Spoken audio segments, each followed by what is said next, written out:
J'en veux pas, j'ai pas d'argument à donner, pas de raison à invoquer, je n'ai pas à me justifier, j'en veux pas. C'est une chanson que j'ai écrite il y a maintenant plusieurs années, parce qu'en fait, à l'époque où je l'ai écrite, j'étais avec un homme qui avait des enfants. Et j'avais passé une journée avec eux, enfin ça arrivait régulièrement, mais sans doute une journée qui était particulièrement chouette pour moi.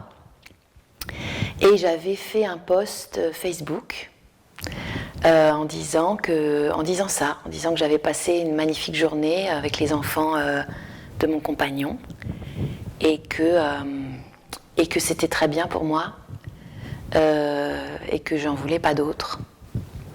Et que c'était pas quelque chose que j'avais pas besoin d'avoir des enfants pour moi, à moi. Et là-dessus, j'ai eu des réactions très étonnantes, et en particulier de femmes qui disaient mais c'est parce que t'as pas rencontré le bon, ou c'est quand tu aimeras, tu verras, et tout ça. Et j'ai été extrêmement frappée que encore à notre époque, enfin, des femmes puissent penser qu'il n'y a que comme ça, ou en tout cas qu'il n'y a que comme ça qu'on puisse être une femme complètement, ou que tant qu'on n'a pas d'enfant, ou si on n'a pas d'enfant, on n'est pas complètement une femme. Et du coup, ça m'a obligée à me poser la question de mon propre désir. Et du coup, en fait, j'ai écrit cette chanson à la fois pour répondre à ces personnes, mais aussi pour moi-même détricoter cette question, parce que en fait, ça n'avait jamais été un désir pour moi. C'est-à-dire, c'était même pas une question, c'est pas... Enfin, évidemment que je me suis dit, quand j'étais toute petite, je me disais, je veux des enfants, machin, mais vraiment quand je suis toute petite, mais quand j'étais plus âgée, je me suis aperçue, rétrospectivement, que en fait, j'avais eu jamais cette nécessité. Et en fait, je me suis rendu compte que ça s'expliquait pas. En tout cas, il y a des explications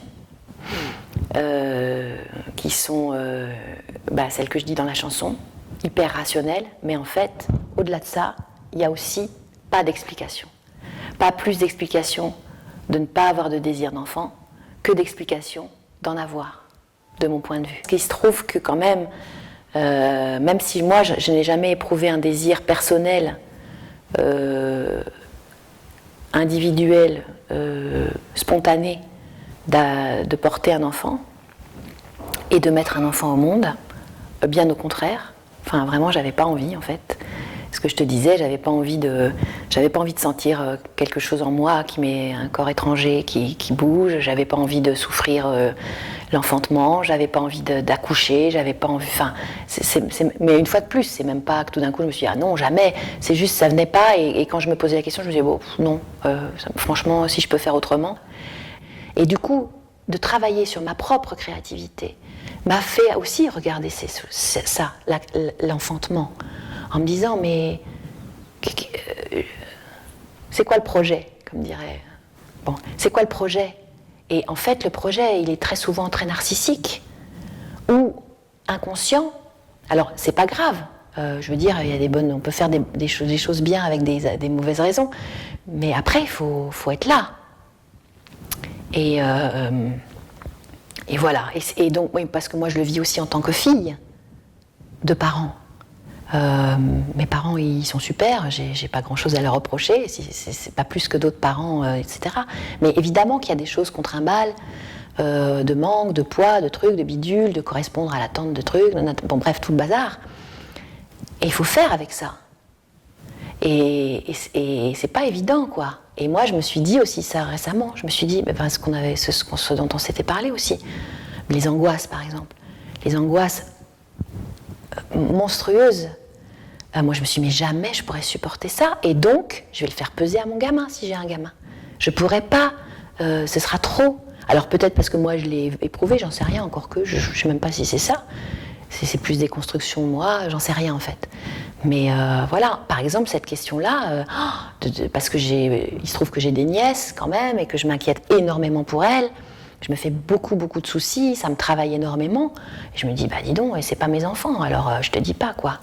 Et je vois bien que les mères que je connais doivent faire un énorme boulot ou en tout cas certaines le font, de travailler sur leurs inquiétudes, parce que sinon c'est dévorant, et c'est dévorant pour le gamin. Donc il y a forcément des choses comme ça qu'on communique aux enfants, et que moi je ne souhaitais pas faire perdurer. Je ne veux convertir personne, en retour j'aimerais qu'on s'abstienne à me rabâcher que j'y perds, à ne pas vouloir être mère. Mais on me casse les oreilles, tu sais les siens c'est pas pareil. Et puis quand on aime vraiment, ça vient tout seul, c'est évident. Ah mais peut-être que tu peux pas. Excuse-moi, non, c'est pas ça. Alors arrête d'être égoïste, ça suffit pas la vie d'artiste. Je voulais formuler cette chose de pouvoir voir quelque chose, une situation sur la bordure du cadre. C'est-à-dire me dire que parce que je suis encore, hélas, ou que je me sens encore trop souvent marginale, dans cet endroit de non-maternité, ça permet de regarder et de voir les endroits où les gens qui ont des enfants, que ce soit les femmes ou les hommes, ne s'interrogent pas et ne sont pas interrogés. Et des fois je me dis, mais j'aimerais dire à ces personnes, ou dire tout court ce que je vois justement de toutes les projections qui sont mises, de la façon dont ils ne questionnent pas leur propre désir, dont ils ne questionnent pas leur propre obstination à en vouloir quand ils ne peuvent pas en avoir, leur propre obstination à rester avec quelqu'un pour l'enfant, enfin toutes ces choses-là. Et des choses beaucoup plus infimes aussi, beaucoup plus petites, hein, beaucoup plus indicibles, mais qui me sautent aux yeux et qui font partie parfois qui peuvent aussi faire partie du fait que je continue de penser que c'est très bien que j'en ai pas eu. Pour faire une boucle avec le début, sur les pourquoi. Pourquoi t'as pas d'enfant ? Qu'on pose jamais aux femmes qui en ont. Pourquoi t'en as ? Ou très rarement. Enfin, jamais en fait.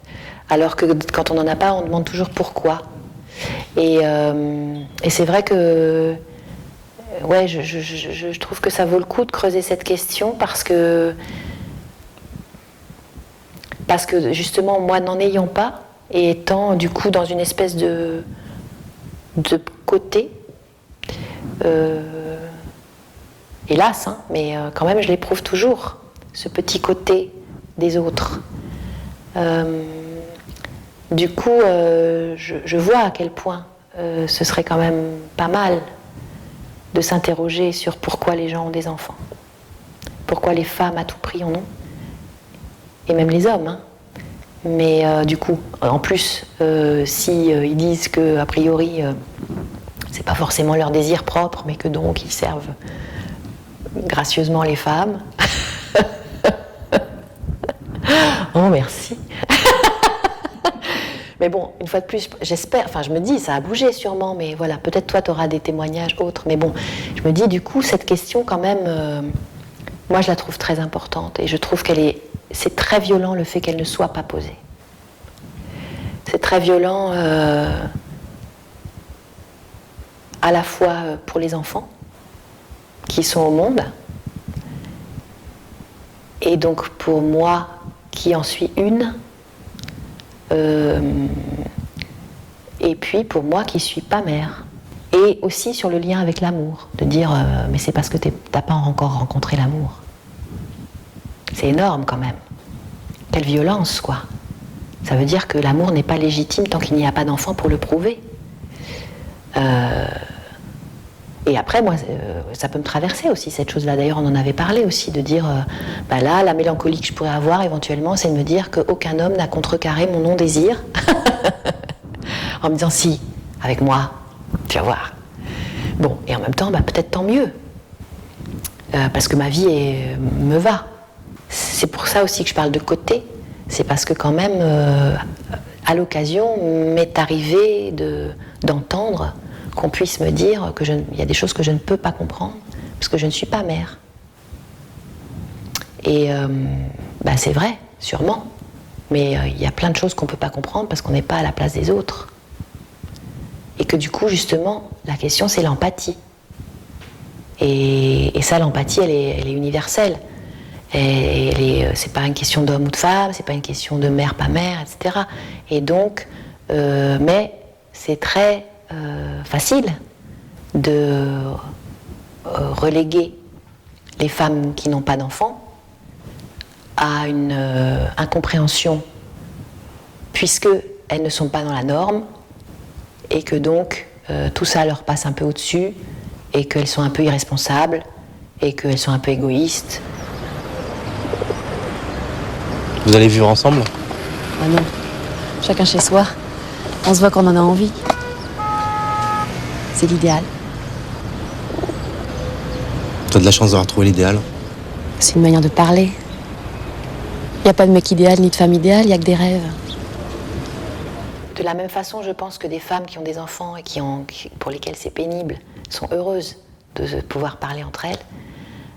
Les femmes qui n'ont pas d'enfants sont heureuses de se retrouver parce qu'on n'est pas nombreuses finalement, non seulement à pas en avoir, mais à ce que ce soit pas une souffrance.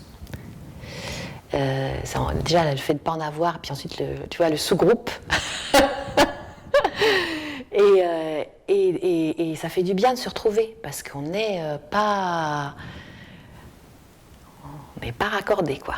On n'est pas raccordé, il faut assumer. Et parfois c'est simple, et parfois ça l'est moins. Alors maintenant, le fait de ne plus pouvoir en avoir simplifie. Mais alors maintenant, il y a la question de, tu vois, ce que je te disais aussi, c'est qu'à partir du jour où j'ai compris que je ne pouvais plus en avoir du tout, vraiment, là, il y a eu un petit déclic. C'est-à-dire un cap de plus de dire, ok, maintenant, non seulement je le choisis, ou je choisis le non-choix, je choisis le non-désir, ou je suis dans le non-désir, mais en plus, là, il y a la non-possibilité. Donc, mais ça va. Je suis très heureuse finalement d'avoir eu la chance de pouvoir créer autrement, mettre au monde autrement. Serge, j'aurais dû dire non. Non. Mais voilà, j'ai dit oui. Oui. Seulement j'ai peur. Après